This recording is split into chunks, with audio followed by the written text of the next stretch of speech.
You're listening to the Magnetic Presence Podcast. This is the show for speakers, performers, coaches, creators, leaders who want to become more magnetic on stage, on screen, and in real life. Remember real life? So that you can turn attention into more opportunities, more clients, more bookings, more income, and more impact. I'm your host, Joey Freddie Larson. Today, we're going to talk about something that matters more than people realize. We're going to talk about your human advantage in an AI world. We're going to talk about the one thing that AI cannot replace. Because right now, I know a lot of people are nervous. They're watching this AI technology move so fast and take so many jobs, and there's mass layoffs. And you're seeing that AI can write copy, it can generate videos, it can create graphics, build funnels, answer questions, make music, edit videos, summarize books, and automate tasks that used to take entire teams to do it. And a lot of people are asking, where does that leave me? What do I do as just a regular human being? If AI can do everything, well, what is my value as an actual person these days? And if everyone has access to all these tools, maybe that you haven't even learned yet, how do you compete? And those are fair questions, but a lot of people are really looking in the wrong direction. Everyone is looking at AI. How can I learn the next AI tool? Everyone's talking about AI. And while everyone is zigging, nobody's zigging the other way, except me and except this podcast, also known as zagging. While everyone is doubling and tripling down in AI, my challenge to you is to double down, triple down, quadruple down on who you are as an effing human being. See, everyone's thinking that the threat is that AI is going to become more powerful, and it is. We've only just seen the beginning, but that's not the main shift. The real shift, though, when you really think about this, is when content becomes so common that it's commoditized, and when everyone has access to AI, what becomes premium, what becomes rare? Your human magnetic presence, who you are as a human being, because information is cheap. But when it is cheap and so accessible, what is valuable is your human embodiment.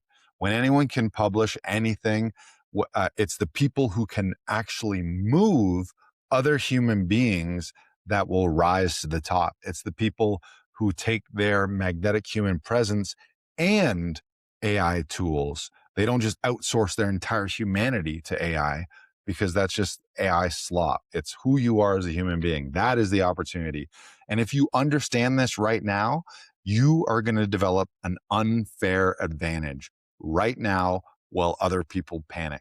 While everyone is scrambling to figure out, like, is it Claude? Is it Gemini? Is it ChatGPT? Is it insert other AI tool here? You can just double down, triple down on who you're being as a human being, so that when everyone has access to all of these AI tools and when it's just baked into society, what's left? You and your magnetic presence. So a lot of people are fighting the wrong battle right now. A lot of people trying to compete with machines at machine tasks. Good luck. That is a losing game. And if your whole identity is built on being a person who writes average emails, it's a funny thing. Someone said AI is artificial intelligence. A lot of people think AI stands for average intelligence, because where did all that information come from? It's just all the world's information, and AI has access to it. So what is it going to give you? It's going to spit out the average. So if you're creating average emails, creating generic posts, you're just repeating surface level information, then yeah, you are vulnerable, because software and these AI tools are going to do that way faster and way cheaper than you. But the truth that most people avoid is that a lot of humans were mediocre way before AI arrived. AI didn't create that problem. It exposed it. It took all this mediocre information, and then we type it in asking for answers, and it spits this mediocre slop back to us. So AI has really exposed how much of the market was built on blandness. How many people were just repeating things where they're just creating filler, or they were just saying safe, predictable things. But that era is fading. So the question is not, how do I beat AI at being a machine? The question is, how do you become undeniably human? Good luck being a machine. you're you're never going to be Terminator. You're never going to be this incredible machine. You are an incredible machine as a human being. So just double down on who you are. So that means developing traits that technology can't authentically replicate. What am I talking about? I'm talking about your presence. I'm talking about timing. I'm talking about emotions. I'm talking about your energetic leadership, your humor, your courage, your taste, your adaptability, your ability to improvise, your ability to trust people and generate trust, your ability to connect with people, actually really connect with them. That needs to be your lane, not trying to figure out how you're going to be a computer or how you're going to be a robot. And just so remember, AI can generate content. What can it do? It cannot generate human presence. So let's just define the difference. Content is what you say, the words in your script, the words on your slide. But presence is what people actually feel in their body, in their heart, in their mind, in their soul. Content is the words, but presence is the charge behind those words. Content is just information. And information is commoditized. Information these days is cheap. Everybody has access to it. But presence is transmission. What are you sending and what's being received? You see, and you know this to be true because two people can say the exact same sentence. I love you. I love you. Or I love you. You know, one person gets ignored, be like, I didn't believe that. And another person changes the molecules in the room and the other person feels that and falls in love with them. Why? Because it's presence. And you've seen this before. You've seen this on stages. One person can go on stage. They're an expert. They know, maybe they're a leader in their field. Maybe there's nobody smarter than them in the world. They have all the certifications. They've done all the training, all the PhDs and all that stuff. And they get on stage that, yeah, they give a technically solid presentation, but all the while, everyone's just scrolling their phones, you know, looking on TikTok, checking the clock, thinking, oh man, when is this going to be over? Boring. Thinking about what they're going to have for lunch, you know. And then another speaker walk on stage. Maybe they don't have the credentials, they don't have the knowledge and expertise, so they may not have the resume, but they have an energy, a presence, something about them, what people might call that X factor. And then in seconds, everyone is locked in. Phones are down. They're not chatting with their neighbors. They're not thinking about time. Time just stands still and people are leaning in, hanging on every word. Same topic, completely different effect. You see this in the coaching world as well. For those who are coaches, one coach, you can just read a script. You can just plainly read your slides on Zoom.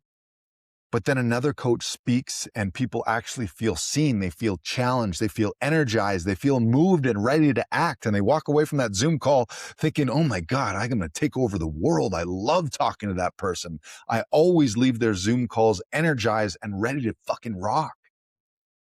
Same niche, completely different effect. In the acting world, I see this. I'm an actor and I've coached actors for the last 10 years. It's the same script. But the words on paper have no juice. There's nothing to them. It's the life force. It's the energy. It's the blood, sweat, and tears. It's what the human brings to that. So one actor can say them and you don't feel a thing. You're like, yeah, those are words. But then another actor brings it to life. It feels spontaneous. It feels like there is no script. It feels like you're just seeing a person be in front of you. And you completely forget that you're even watching a performance. You just think something actually real is happening in front of you. Same script, again, completely different effect. And the difference is not intelligence, not your credentials. It's not how many letters you have behind your name. It's not your resume. It's not your income. It's none of those things. it's not better information. It's your human magnetic presence, because your presence cannot just be copy pasted. I can't just right click on you and download your energy, your vibration, your frequency yet, at least. So what is presence actually? See, a lot of people hear presence and they think it means charisma or confidence. That's too shallow. Presence is deeper than that. What presence really is congruence, coherence. It's when your body, your voice, your attention, your intention, and your message, the words, are all aligned. And that presence is when there's no felt split between who you are and what you're actually expressing. And people can feel that. People can feel coherence. You know this to be true. We all have fantastic bullshit detectors and bullshit radars in us, where someone says something, you're like, I can tell you don't mean that. That there's no feeling, no conviction behind that. People can also feel performance masks, and everyone can sense when someone's trying too hard. Just like, oh, please like me, please accept me, please buy my thing. It's like that first date energy. What's more powerful? Someone who's like, please, will you like me? Please, will you say yes to me and approve me? Versus someone who is just unapologetically them. Like they're just outrageous, wild, authentic, truthful, playful. And there's no sense of like, I'm trying to get you to like me. I'm just being. Take it or leave it. You like me or you don't, doesn't matter. And there's that quote, I think it was Kurt Cobain said, I would rather have people hate me for who I really am than love me for who I'm not. Yeah, and the other thing, people can sense when someone is over-rehearsed but under-connected. Yeah, you can spend all day rehearsing your script, rehearsing your lines, rehearsing your slides, preparing. But then you walk on stage, you're super prepared, but you have no connection. People can sense when words are polished, but your energy, non-existent, weak. Humans, we are perception machines, and it's not even conscious. It's like an unconscious subconscious thing. We're always reading tone, pace, tension, posture, eye contact, breath, certainty, nerves, authenticity, emotional safety, and that all happens in milliseconds. The second you meet someone, the second someone comes on stage. And often we're not even aware of that, but there's just this feeling, and that's why two people with exact same words, identical scripts, they can create completely opposite results. One person feels real, super connected, and the other person just feels off. There's just this intuitive thing. Yeah, sometimes people call it like intuition or that X factor. I don't know what it was. There was just something about him, just something about her, either that drew you in or that repelled you. And in an AI world, in an algorithmic world, this matters way more than it used to, because what's happening is all this artificial synthetic content, it is increasing. It is exponentially increasing, the amount of content just being put out there. But what's happening is people are craving what feels real. We're biological beings, and in our biology, we do actually generate a magnetic field. This isn't just like a metaphor. We have a measurable, our hearts put out a magnetic field. There is a resonance, there's a vibration, there's a frequency. I think it goes like 6 feet out. So, and depending on how strong that is, it is how strong it's felt. And that's why you get close to people and you can feel something. People walk into a room, if someone is like that dark cloud of depression and just negative energy, man, do you feel that, versus someone who comes in and they are just sunshine and rainbows, and immediately their energy can lift the room. People are craving what feels real, and there's a big pushback right now. People are tired of screens. People are tired of AI. It's already happening, and we're only in the beginning of AI. And one massive proof of this is live experiences and live entertainment. Uh, Things like immersive entertainment, the Las Vegas Sphere, to go out and have all this stuff. Even though those images on the Sphere are AI generated, you're still in a room full of human beings. Things like escape rooms, things like immersive theater, murder mysteries. Stand-up comedy is in a huge boom right now. Never in the history of stand-up has there been more comedians doing arena tours, global arena tours, where people are deciding, I want to go out and sit in an arena with 10,000, 20,000 other people, rather than sit at home and watch the same comedian for free on Netflix or on YouTube. People are craving that. Things like retreats, all of those things. People are craving human connection. So I say this to remind you that your story as a human matters more now than ever before. A lot of people feel like maybe AI is making your personal story as a human less important. Like, well, who am I in this world? Who cares about my stuff? There's so much being put out there. Wrong. It makes you more important. Why? Because generic advice, generic information, it can all be just generated instantly. It's just clickety clack and it's there. But your lived experience is something that nobody has. In the stand up world, a lot of the times people would talk like, how do you be unique and authentic as a stand-up comedian? How do you be original? And the answer has always been, tell things that are truthful and authentic. Your authentic stories, nobody can duplicate those. You can think of ideas. Often you'll see comedians who have kind of the same premises, the same jokes. Um, like there's just stuff that's in the social zeitgeist. But if you tell a story about something that actually happened to you when you're growing up, some crazy thing that happened in your family, that is unique to you. And people will connect to that, and people will be drawn to your magnetic truth.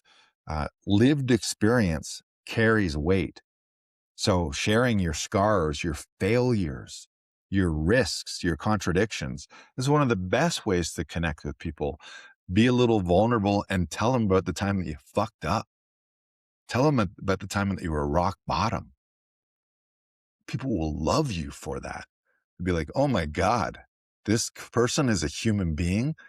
They were down in the dumps just like I was, or just like I am now, and they were able to navigate their way out of it. Maybe there is hope for me. People connect to that kind of stuff. So your contradictions, the lessons that you earned the hard way, none of that can be mass produced. That's not just going to be generated in Chat GPT or Claude or Gemini. Anyone can ask, just give me 5 confidence tips, but not everyone can tell the truth about bombing on stage at a stand-up comedian show, at a stand-up comedy show, or rebuilding after a financial loss. I had a bankruptcy in my former life, and I've rebuilt from that, rebuilding from relationship losses, failing publicly, all those things. We fear those and we're afraid to put that out to be judged, but it's actually the thing that people fall in love with. So remember that. All of those things where you became stronger in real life when you were down and you navigated your way through it. People connect to truth that has been lived, and AI content has not been lived. It's just generic words.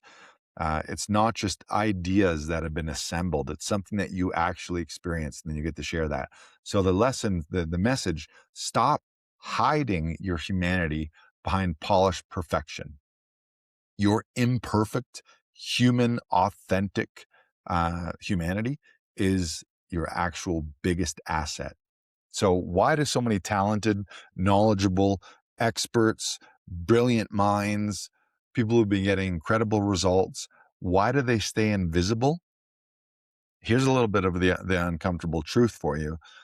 A lot of talented people are not losing to AI. You're losing to avoidance. You're losing to being hidden. And often you're hiding behind preparation. You're overthinking things. You're endlessly tweaking things. You're just consuming more information. You think you need a new certification. You need more letters behind your name. You need the new tactic, the new strategy. You got to take another course. You're waiting until you feel ready, and you're staying in this private competence to avoid public expression.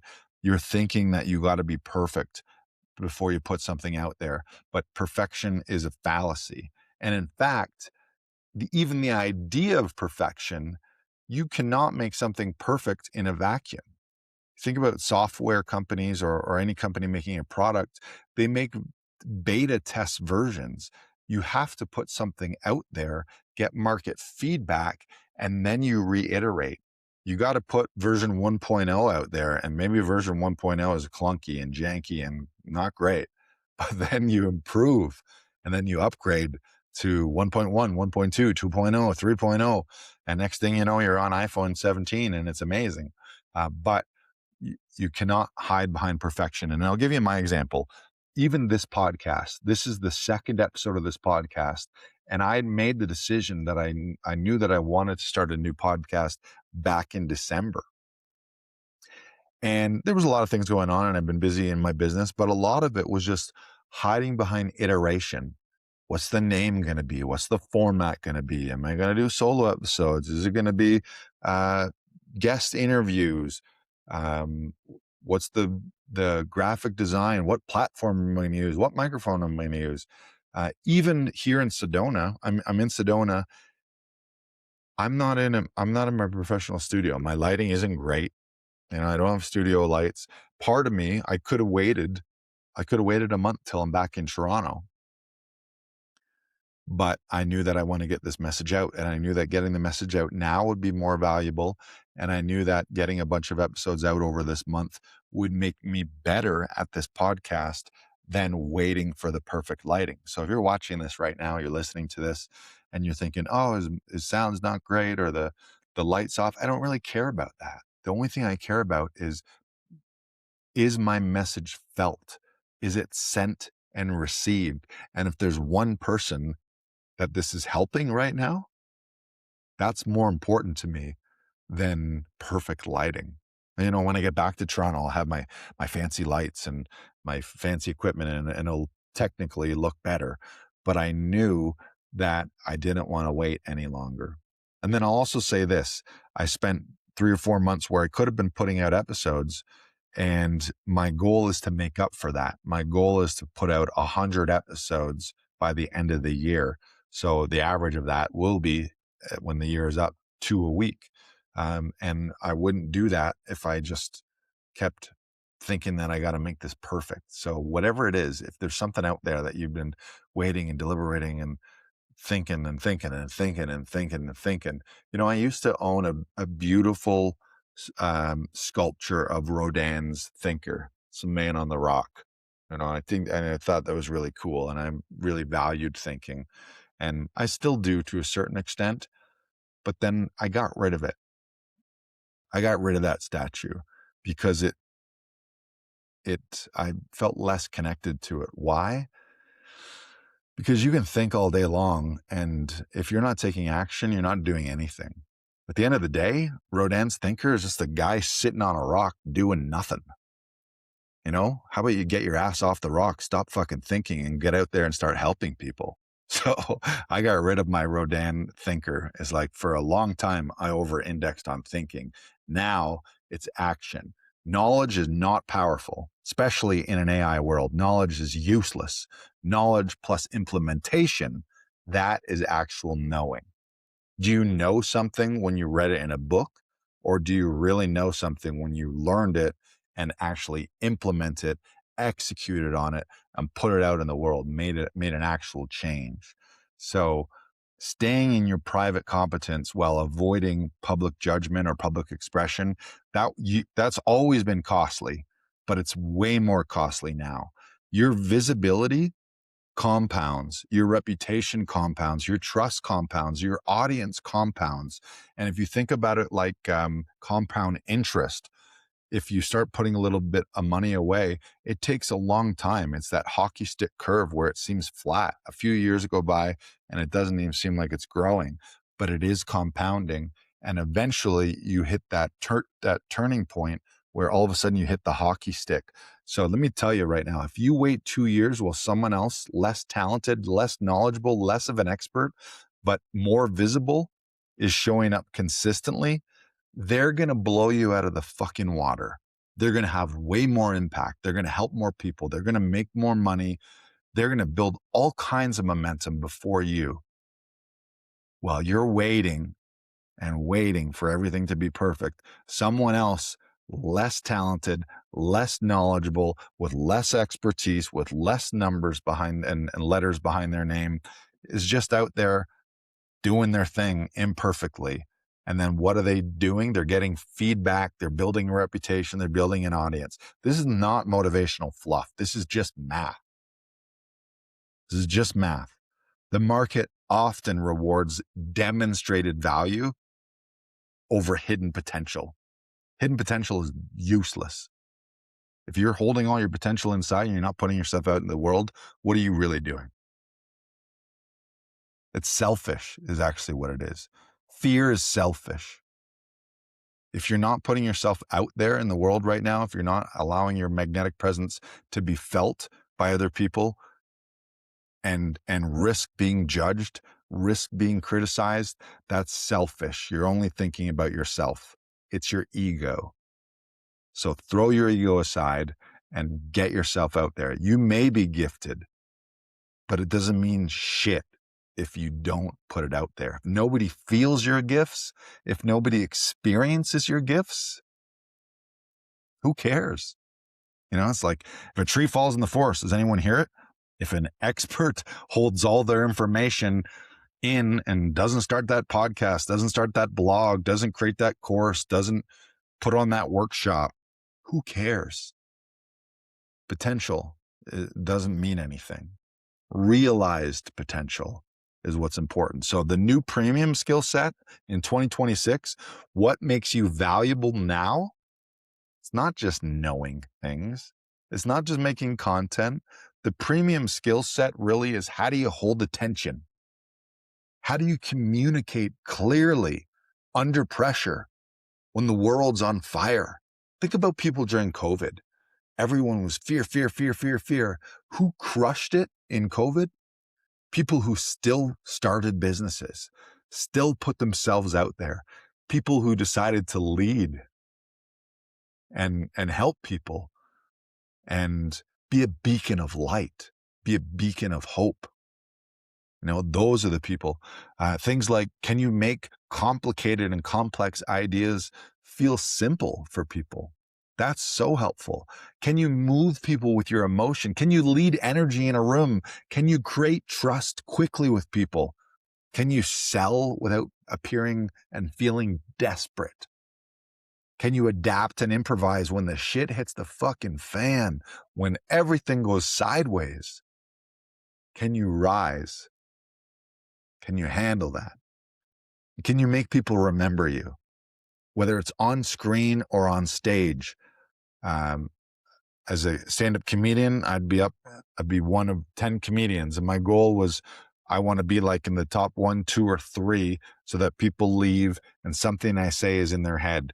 When you're one of many speakers or one of a million people that they can scroll through on their phone, do people leave with you in their head? Do they remember you? Do they then go to your Instagram, follow you? Do they go to your website? They download your freebie, they sign up for your workshop. And tomorrow, when they face a problem, they think back to that thing that you said. And they're like, man, that was really helpful. I remember what that person said right now. And that information, those words, how they made me feel, they're making me act in a different way today. That is leverage. Can you turn passive viewers into active believers?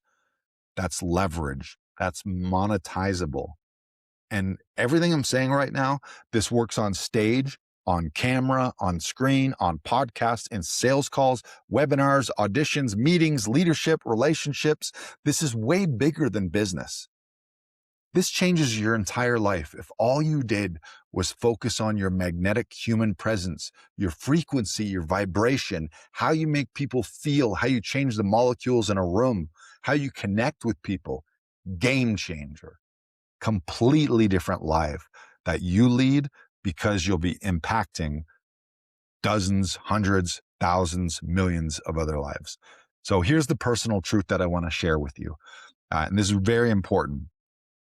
A lot of people, myself included at one point, used to think that magnetism, this whole discussion that I'm talking about, that it was something that you're either born with or you're not. Do not buy into that. That's bullshit. I believe that every one of us was born magnetic. It's in all of us. All of us have a magnetic presence. We all have that aura, that frequency, that vibration. It is within us. I am you and you are me. I can't be magnetic and you're not magnetic. If you can't be magnetic, but I'm not. We're all made of stardust. We're all the same thing. God, source, universe. However you look at it, we all have this magic in us. And if you don't believe me, again, look at a baby. Nobody is more magnetic than a baby. A baby can hold your gaze, hold a room with zero tactics. Baby doesn't have a script. Baby doesn't have a fancy funnel. They don't have an Instagram strategy or a TikTok hack. They haven't rehearsed their story.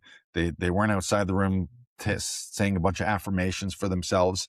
A baby is pure presence, pure aliveness, pure signal. Why? A baby is as close as ever to source, God, universe, creation. They were just there, and now they're iterated in their human form and presence, and they are magnetic as fuck. But then what happens? Over time, conditioning happens. We're faced with fears, rejection, shame, social mass. We try to fit in. We try to be liked. We try to be judged. We try to be perfect. Stop trying to be and just be.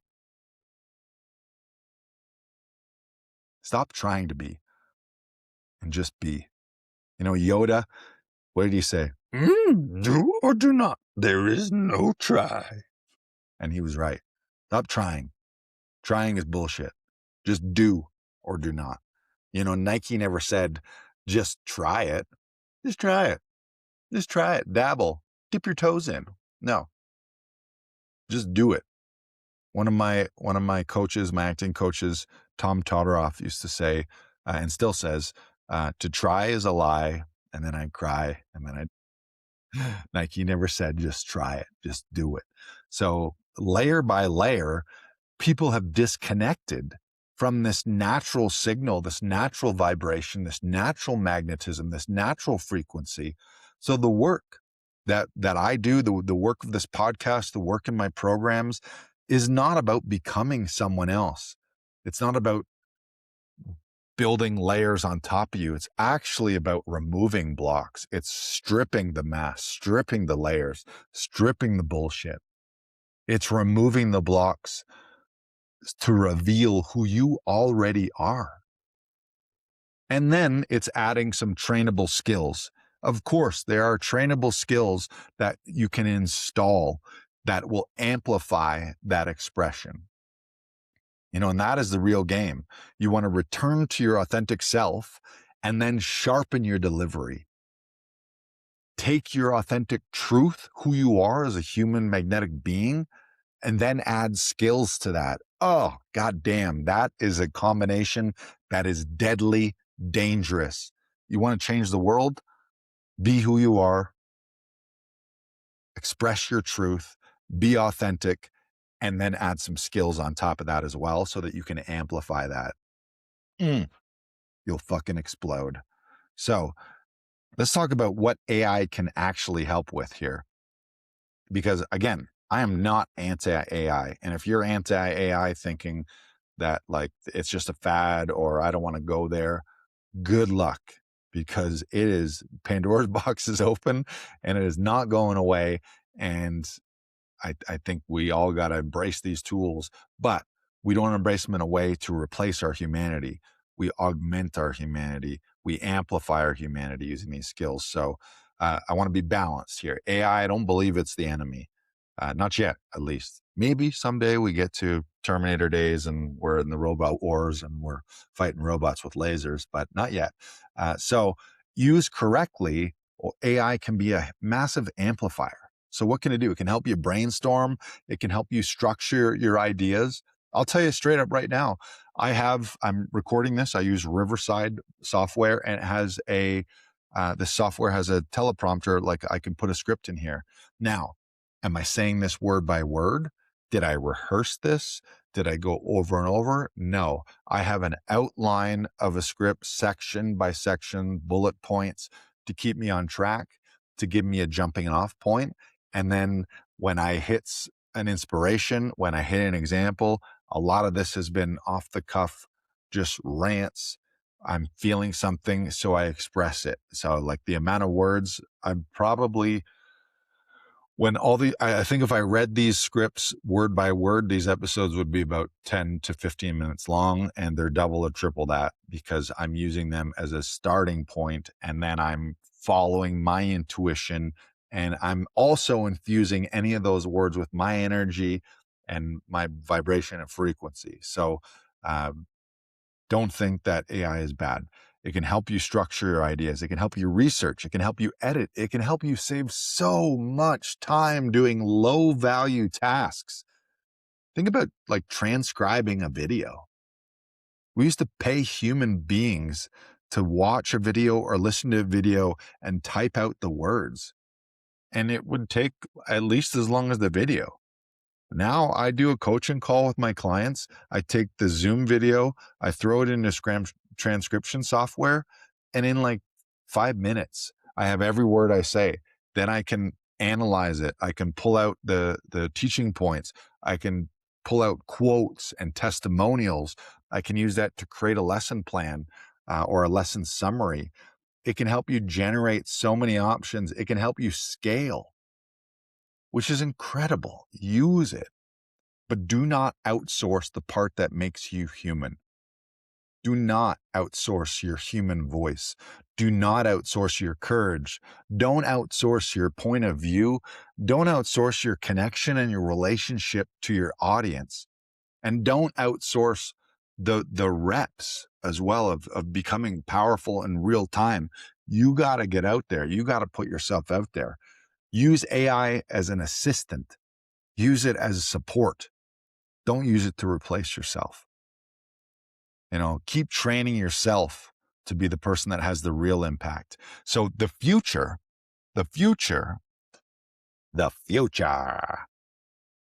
belongs to integrated humans. So here's my prediction. And this isn't just my prediction, but this is something that I resonate with and believe. But the winners in the next decade definitely aren't going to be the people who reject AI. And they're not going to be the people who rely on AI for everything.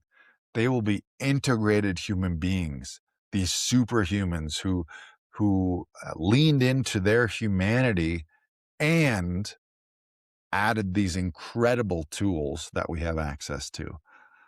People who use these tools while still developing what is irreplaceable within you. People who automate the mechanics of things, but deepen your own humanity. People who leverage AI systems and then master human communication. People who scale their reach, but they keep staying real. That's the sweet spot. It's AI tool power plus human power. It's efficiency plus presence. It's technology plus soul. You got soul, baby. And you got these robot AI to amplify your soul. That is a combination that's hard to beat. One other thought on this too is we talk about artificial intelligence, and a lot of people are, oh no, that's not from humans, but it came from us. And what are we? We're divine. We're divine intelligence, but we created those machines. So there is some kind of divinity. There's something in them as well too. So they did come from us. So, Yeah, just a little food for thought there. So some practical training that you can start today. We're going to start bringing the ship back to port here. I got to go for a sunset hike here and grab some dinner. So I want to make some of this useful. 5 things that you can train immediately. 5 things that you can continue to train immediately. Train your voice. Speak daily. Record yourself daily. And if you want, listen back, but don't listen back in a judgy way. A lot of times people listen back and they just create all these stories. So do your best to be neutral about it, but just notice your pace, your clarity, your tension. Is it monotonous? Are you saying the same note, going the same speed? In the acting world, you want your voice to be ripped, RIPD, rate. Do you speed up? Do you speed up and talk really fast and get really excited sometimes? And then other times do you stop and go real slow? Pause and let something land and be felt. The I is inflection, the musicality of your voice. Are you using different notes? Are you going up? Are you going down? Pitch as well is really the note. So I can talk real high and I can talk real low. And you want to be using both of those.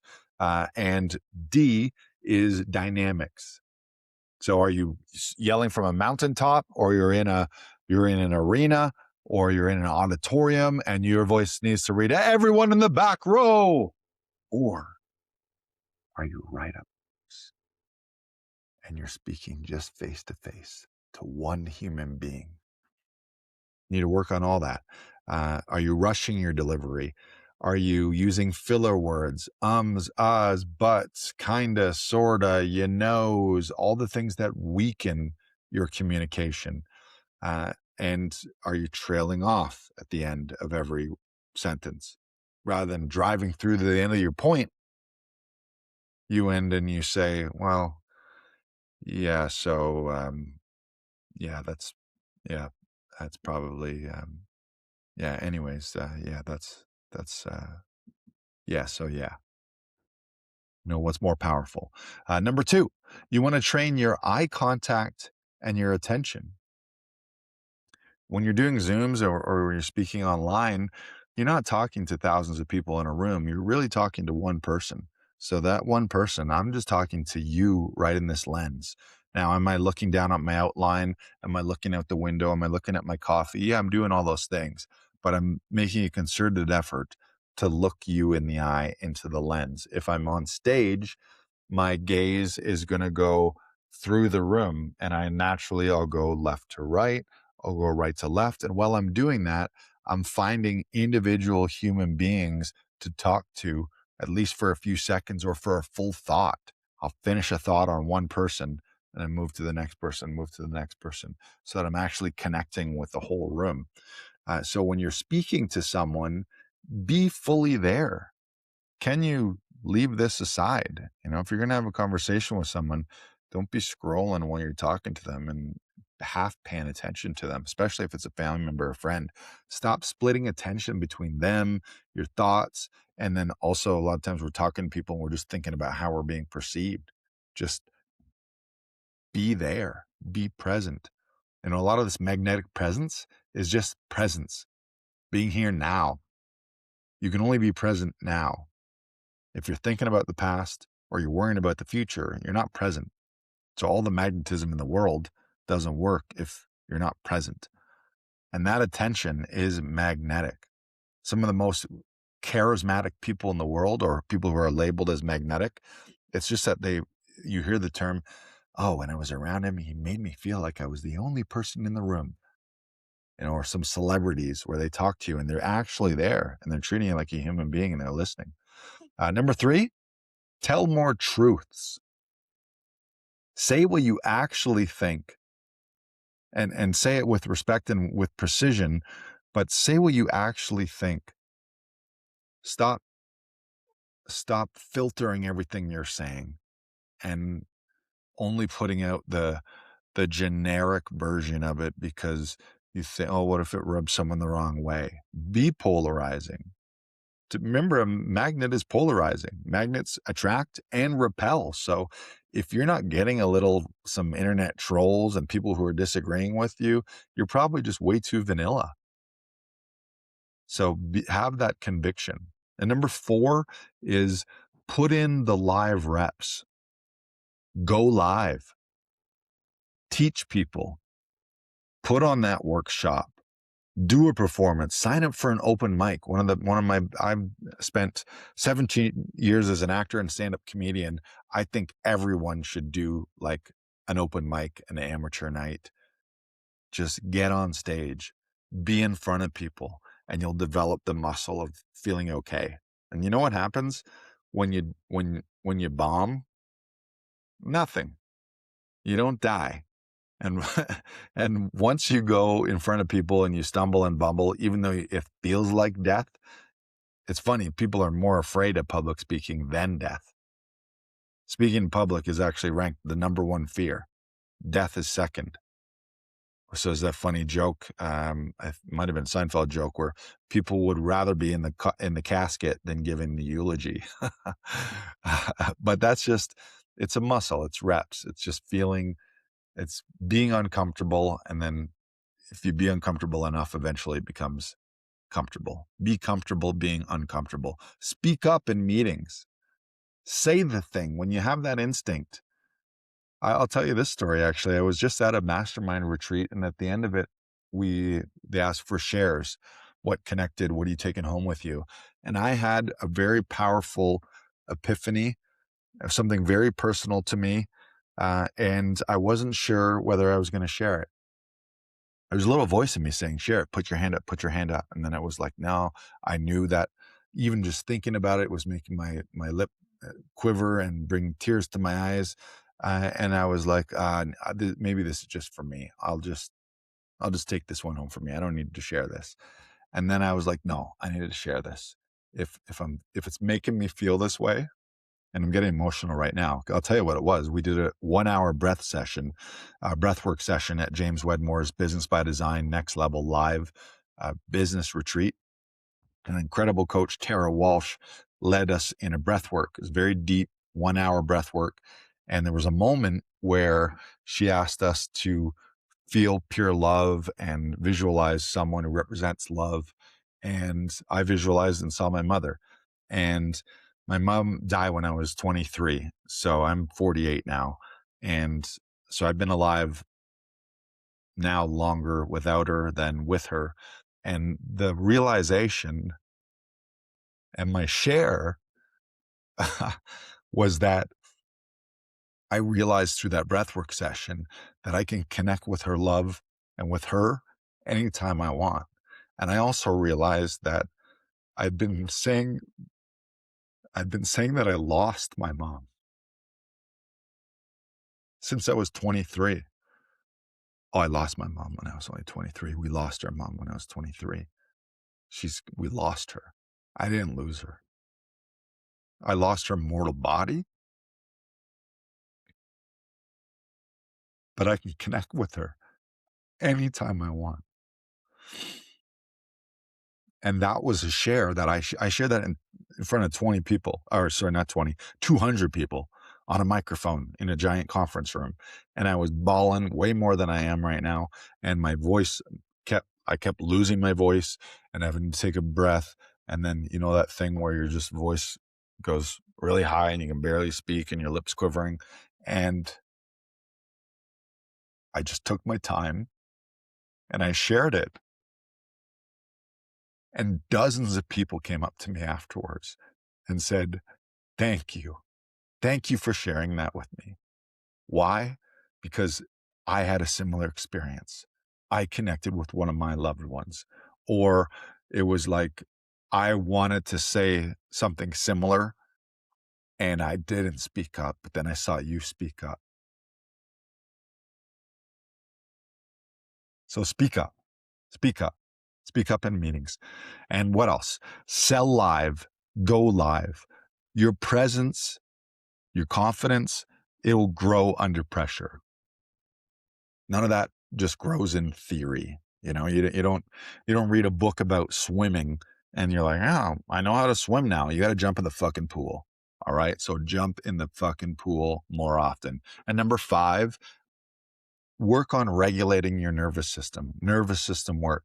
If your body reads every moment as a threat, and our bodies do, anything uncomfortable or unknown or new is like, oh my God, I haven't experienced this before. What if we die? And our bodies and brains are brilliant, and it's so useful to keep us protected, but it protects us from our dreams. And there's that old saying is a lot of people would rather stay in a familiar hell than an unfamiliar heaven. And that's just working on your nervous system. So breath work, movement, get out of your fucking head and into your body. You want to feel better? Go move, jump in a pool, go for a run, do some jumping jacks, jump on a trampoline, do some push-ups. Prepare your nervous system. Things like sleep and recovery, grounding, all of these things, your state affects your impact.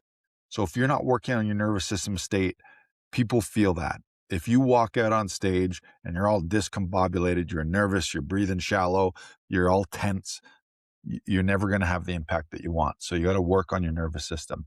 So the opportunity here is hidden in fear. A lot of people, you're going to hear all this and you're going to feel pressure. Oh my God, I got to do all these things. I got to face all my fears. No, I want you to feel just opportunity, because so many people right now are not hearing this and they are choosing the easy path. They're going to hide behind AI tools. They're going to hide behind a new certification, a new course. They're going to mass produce bland content. They're going to avoid discomfort. They're going to confuse output, shitty AI slop output, with influence. And that will create space for you. So if you can become a person who can walk into any room, onto any stage, onto any screen, on any podcast, on any sales call with anyone, on camera, and make people feel something real, you become rare. That's rarefied air. You stand out automatically. And rare is rewarded. So to close it out, I want you to remember this. AI can generate content, but it cannot generate your lived truth. It cannot generate your nervous system mastery. AI cannot generate your courage in any moment. It cannot generate your eye contact. It can't generate your earned conviction. It can't generate the room going dead still when you speak. You speak, people listen. You can hear a pin drop. AI can't do that. AI can't generate trust that people actually feel in their body when they're around you. They feel safe around you. They feel felt. They feel heard. That is your human advantage. So protect it. Protect it and develop it. And then monetize the fuck out of it. Because AI is making content common, which means your magnetic human presence becomes your only real advantage. Now, if this episode helped you, share it with someone who's building their own future in this new world. Send it out there to them. You know, someone who is more talented, more knowledgeable, has more expertise, has more potential for impact, but is just not getting the results that they feel they can have. Share this episode with them. And if you want to become more magnetic on screen, on stage, and in life, you can turn audiences into opportunities and income. Keep listening, and you can go to joeyfreddylarson.com/founder. That's joeyfreddylarson.com/founder. That is the priority list for my new program, or newish program, Magnetic Presence Mastery, or Magnetic Performance Mastery. You can sign up for the priority list. You can put your name on that list so that when I open up spots, you can be the first to get into that program. It's an immersive program where we work on this on a weekly basis in a safe container, and I help you install the skills to become more magnetic on stage, on screen, and in real life, so that you can turn these opportunities when you have attention, when you have audiences, you can turn those into more bookings, more clients, more income, more impact. Again, go to joeyfreddylarson.com/founder and you can add your name to the priority list. I'll link it up in the show notes.